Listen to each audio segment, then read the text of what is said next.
Hello and welcome back. The house is all set for Diwali. The lights are lit, the decorations are up, and the festive vibe is in full swing. Now it's time for the best part, welcoming our friends and family. The prep actually started a day before. I made some fresh green and sweet chutneys for the chaat, boiled some potatoes, chopped coriander, and got some sprouts ready. This morning I started by soaking a few strands of kesar in milk for the sweet dishes and some tamarind in water for the chaat.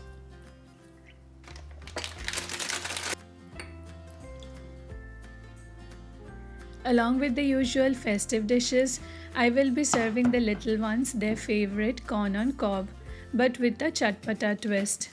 For that, I have placed the corn to boil for about 5 minutes.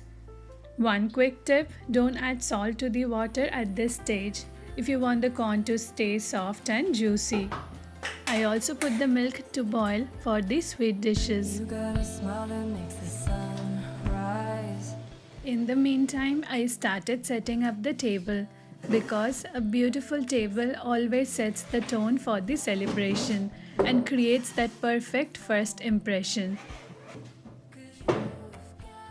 I already had this festive table runner on, and now I'm adding this pretty mesh cloth over it. And to make it look extra festive, I'm putting some warm string light underneath. It gives such a nice cozy glow.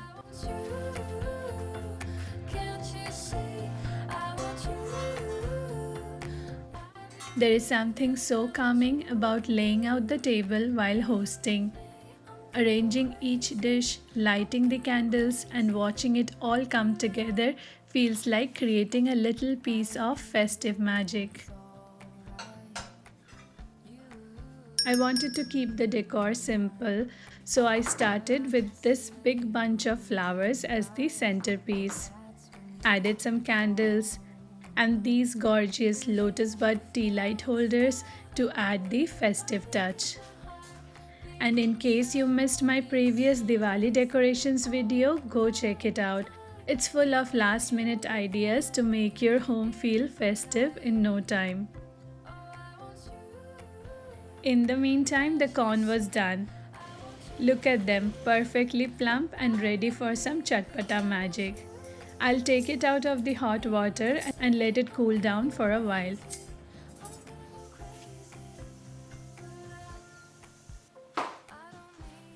Now I'm going to prepare the jalebi batter and let it rest for at least 5 hours.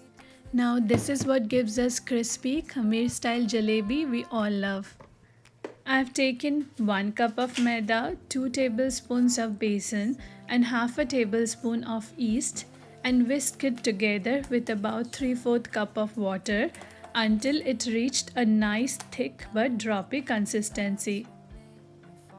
The milk has also reduced perfectly for the rabri. Here is a little tip. If you want the milk to thicken faster, add 2 to 3 tablespoons of powder made from makhana and nuts.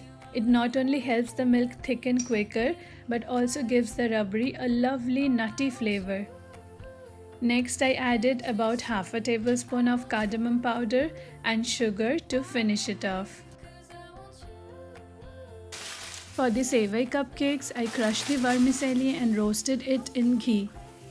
Next, I lined the cupcake tray with liners. This helps shape the sewai perfectly. Then I added about 3 to 4 tablespoons of condensed milk to bring it all together.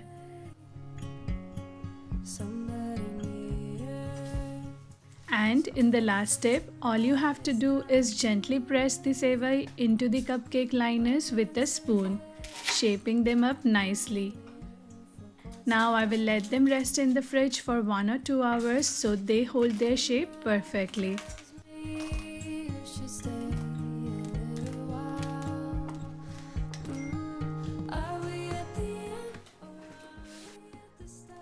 I also started making the chashni for the jalebi.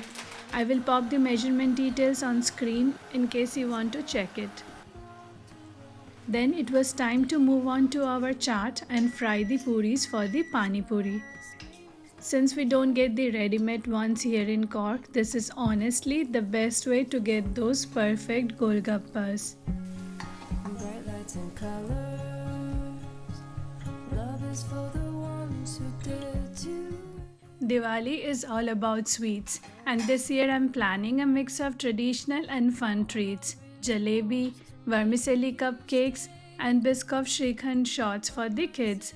Yes, you've been here for quite some time. So for the shrikhand, I took around 1 cup of hung curd and added half a tablespoon of cardamom powder, sugar, and some kesar soaked in milk.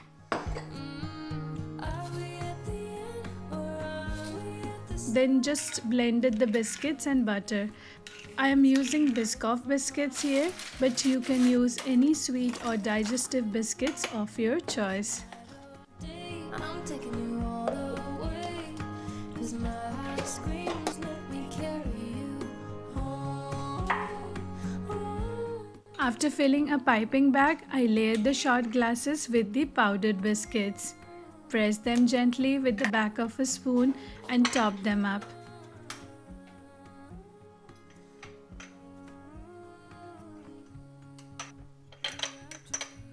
Just look at those. These Biscoff shrikhand shots are such a fun little treat. They're easy to make, delicious, and look so pretty on the table.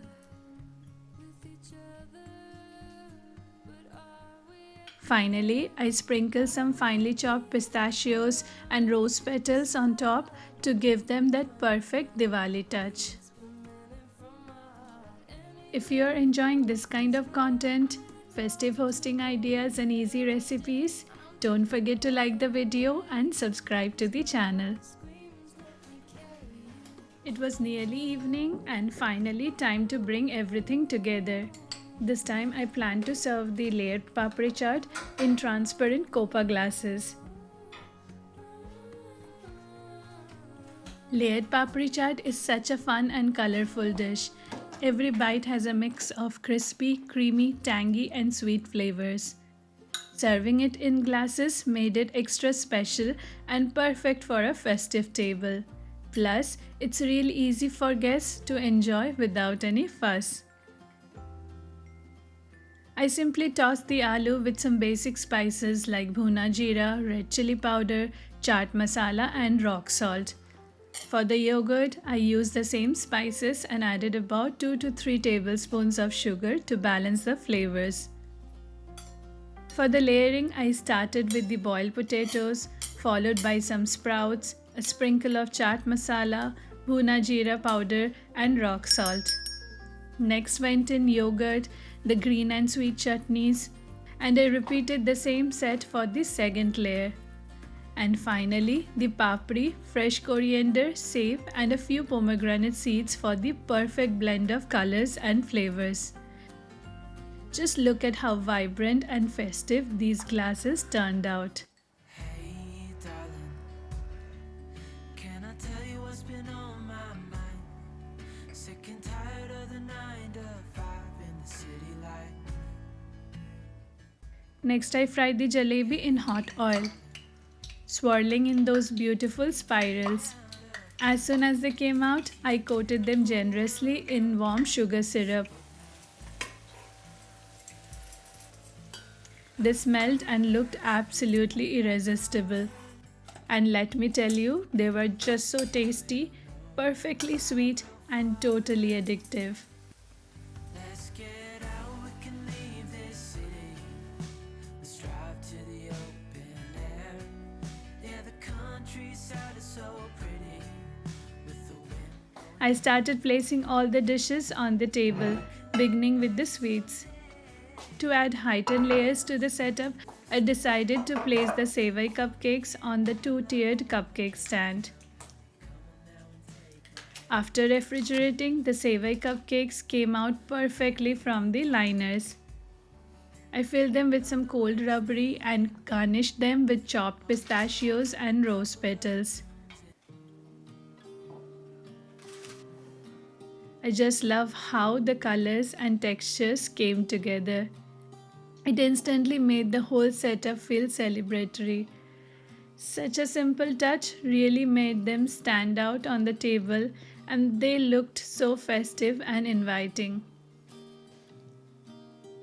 And the jalebis found their place on the bottom tier of the cake stand. When setting up the table, playing with layers and heights really elevates the look. It makes the display more dynamic and visually appealing. Plus, it helps highlight each dish so every treat gets its moment to shine, just like this Biscoff shrikhand shots on this ceramic cake stand.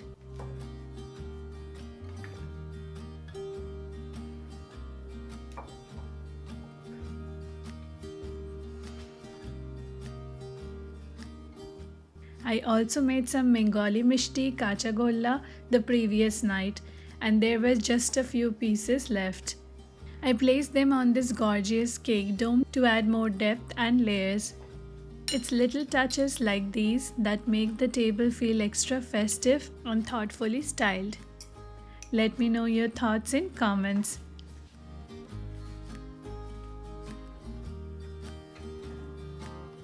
To serve the corn warm, I decided to saute them at the end, just tossing them in some butter, rock salt, chili flakes, bhuna jeera and chaat masala.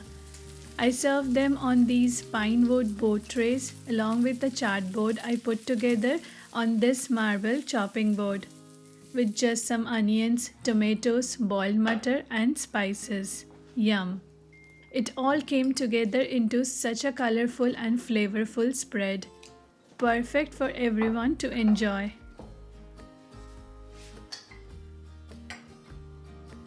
I also air fried some mini samosas and served refreshing jaljeera as the drink. All the cookings are done, the table is set and the plates are in place. Now comes the fun part, adding the finishing touches. I got these mini chalkboards with stands from Amazon and decided to display the names of the dishes to make it look extra special. After all, it's Diwali. Honestly, it's these tiny details that make the whole table feel extra festive and just a little more magical.